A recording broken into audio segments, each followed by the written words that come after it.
Assalamualaikum warahmatullahi wabarakatuh. Shalom, Om Swastiastu, Namo Buddhaya, Salam Kebajikan. Yang saya hormati Bapak Hendra Kurnia Pulungan SOSM IKOM selaku dosen pengampu mata kuliah retorika. Perkenalkan, nama saya Erhilia Tiffany dengan NIM 2232510009 dari kelas Sastra Indonesia C23.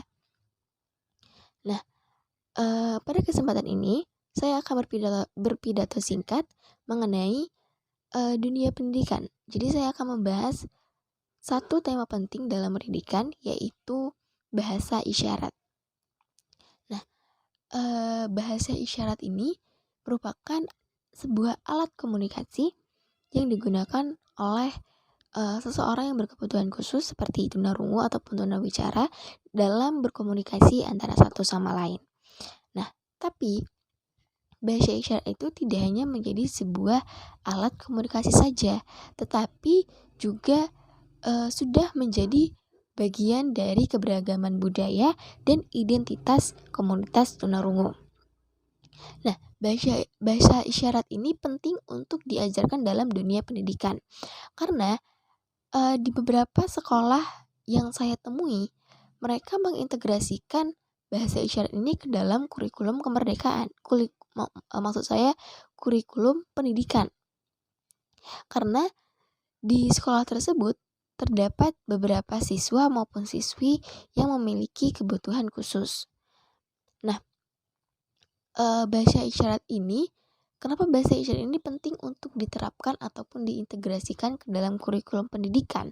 Karena bahasa isyarat dapat memberikan akses terhadap kepada anak-anak yang berkebutuhan khusus atau anak-anak tunarungu untuk mendapatkan pendidikan yang setara. Selain itu, tanpa adanya bahasa isyarat di dalam kurikulum pendidikan, tentu akan menyulitkan anak-anak ataupun siswa-siswa dalam memahami materi, berkomunikasi dengan teman-teman maupun guru. Jadi, bahasa isyarat ini menurut saya penting untuk kita pahami dan kita integrasikan ke dalam kurikulum pendidikan. Nah, dalam mengintegrasikan bahasa isyarat ke dalam kurikulum pendidikan, tentu membutuhkan peran guru dalam mengajarkan bahasa isyarat tersebut. Nah, di sini guru memiliki peran kunci dalam mengenalkan bahasa isyarat kepada para siswa. Nah, guru dapat menciptakan lingkungan belajar yang inklusif dan mendukung dengan melalui pelatihan-pelatihan khusus. Selain itu, melalui belajar bahasa isyarat ini, siswa tidak hanya belajar untuk berkomunikasi, tetapi juga belajar mengembangkan rasa kepercayaan diri mereka dan keterampilan dalam bersosialisasi. Nah, itu yang pertama. Yang kedua adalah membangun kesadaran di masyarakat. Jadi, jika di dalam suatu masyarakat terdapat seseorang yang tunarungu misalkan, namun dalam masyarakat tersebut masih kurangnya kesadaran akan pentingnya bahasa isyarat. Nah, itu akan menimbulkan stigma terhadap seseorang yang mengalami kebutuhan khusus ataupun menciptakan atau menimbulkan stigma terhadap komunitas tunarungu.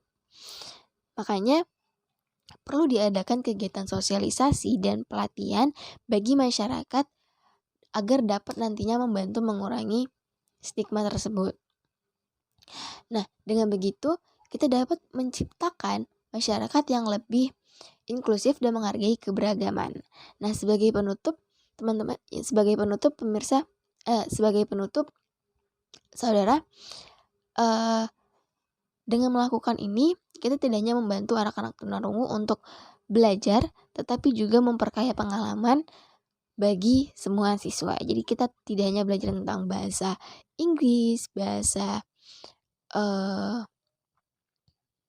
Indonesia, belajar bahasa asing lainnya, tapi juga belajar bahasa isyarat. Nah, itu untuk mendukung komunitas tunarungu. Baiklah, itu saja yang dapat saya sampaikan pada pidato singkat kali ini. Lebih dan kurang saya mohon maaf. Saya akhiri. Wassalamualaikum warahmatullahi wabarakatuh.